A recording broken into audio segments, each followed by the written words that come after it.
Signs and symptoms of dehydration. Hi, my name is Guy Severson. We're going to be doing just a talk here, understanding the dynamics of signs and symptoms of dehydration. Who are we? Well, my wife, Irene Severson, is a licensed massage therapist, and we've been in practice for almost 4 years. And then we have the special opportunity of having Dr. Jamie Bohlman with us today as well. Welcome. Thank you. And so we're looking at signs and symptoms of dehydration. In our previous videos, we have dealt a little bit with this subject, but I'd like to take a deeper dive in this one. If someone was looking for signs or symptoms of dehydration, what should they look for? Sometimes your skin can be very dry. You might start to notice that your urine is not coming out as often. It should be like at least once every 3 to 4 hours that you're urinating. Or you might feel like you're thirsty. Those are definitely signs of, that you're already in dehydration. Sometimes your eyes can be kind of sunken, or you might have a headache, or you might feel like your muscles are sore. Those are all signs. So I just was thinking of another thought. I really don't know the answer, so I'm going to turn to you on that. Is, can what I not drink but eat affect a dehydration level? Yes, for sure. So a lot of mainstream, media tells us we have to eat a lot of protein. We don't actually need a lot of protein. And proteins, if you get too much, will actually overwhelm your kidneys and can cause you to have, issues with your hydration status. So what types of foods, if I want to benefit my hydration process, is there a particular type of food that I should be consuming? I mean, we talked about the protein discussion and whatnot. Is there a type of food that I should be consuming in order to help aid hydration? I know hydration's the drinking part, right? So yes, and so we get about 25 to 30%, I believe, if I remember right off the top of my head, of our liquids from our foods that we eat. And so you want to eat lots of fruits, lots of vegetables. Those are packed with a lot of good hydration, a lot of good water, content in there. And there's also the vitamins and minerals that we need. And then you mentioned, as part of the introduction there, you mentioned that it can cause muscle soreness. From a position of a massage therapist, have you seen dehydration or that whole process cause muscle soreness? Oh, yes. Oh, yes. Because of lack of water, you have lack of circulation. Everything's compressed and compact, so no circulation's getting through that muscle. So it holds everything in, all the toxins that need to be flying out. All right, so we've kind of looked a little bit at what we eat and what we drink. I remember I've mentioned this before, but 2015 I took a 1,600-mile bike ride. You're well aware of, and now you are too. The first day out, I'm drinking my water, and it's one of the hottest days in August. I think my wife is right behind me. I did not know she got delayed. So I didn't really worry about the fact that I forgot to put that second water bottle on. And while I'm biking, I started getting dizzy and lightheaded and a little bit disoriented. Are these signs of dehydration? Yes. These are signs of end dehydration. And if you become dehydrated and you don't treat it, it can lead to death. Not a good thing. Not a good thing. Now, in my particular case, and I really don't know if we have an answer here, but in my particular case, I had no water with me. Is there anything I can do in that situation if I'm experiencing signs and symptoms of dehydration?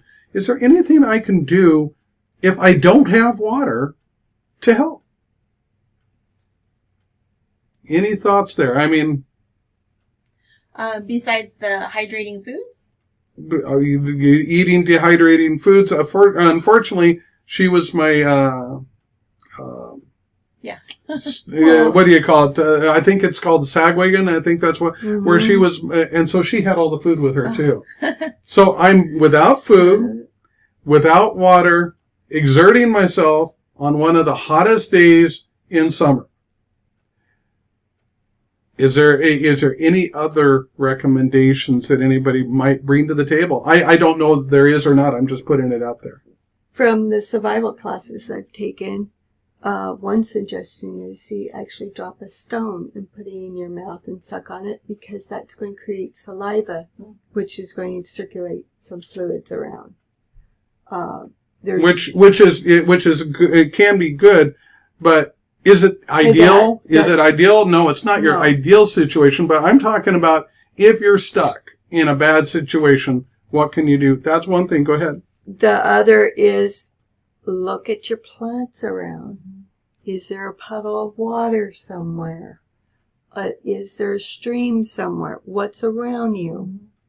And start utilizing what's there. So,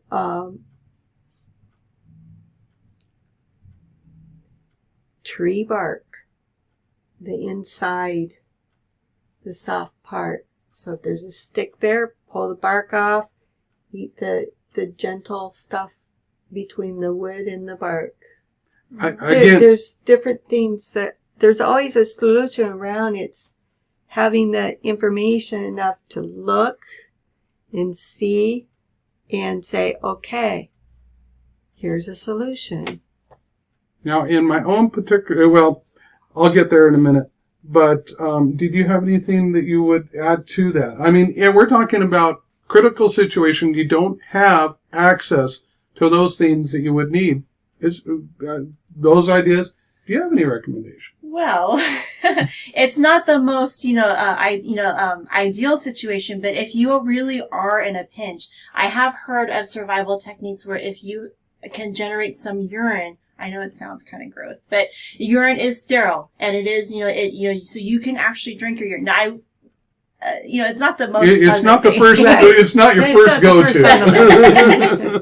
But also, when you're dehydrated and it's really, really hot, and you've been exercising a lot, you also want to try to remove some of those external factors as you can. So try to get into a shady spot. The shady spot would probably be your best bet for finding those plants. With the hydration. But yeah.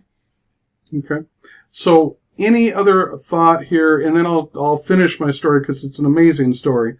Signs and symptoms on dehydration. Any other thoughts from either one of you that you'd like? These, as we both have said, as both individuals have said, this is not your go-to. This is not your standard practice. This is if you're in an emergency and experiencing signs and symptoms of dehydration. Is there anything else that you'd like to bring to the table? Well, the other thing that I learned was you don't reserve your water. You drink it so your body can function efficiently at that time and search for other aspects of water. Because if you're dehydrated, you become hallucinatory. And your brain won't function, then you're going to end up making mistake after mistake after mistake. So utilize your water if you're out in a situation. That's a good point. Very good. All right. So in my particular situation, it actually ended up being a miracle because it was on Sunday when stores are closed. There was a gas station right on the side. Pulled into the gas station, reached for the handle. Then I saw the chain. The store was closed. I said, Lord, I need water in this body. I turned around and saw a cop car. I went over to the cop car and I said, I'm in trouble. I need help. This is my situation. In that particular situation, he got out of his car, got into his trunk, and took from his own resource to replenish my water. And I was able to get back to being okay again. So, when you're experiencing signs and symptoms of dehydration, there are answers. It's a matter of putting your heads together and finding out what those are.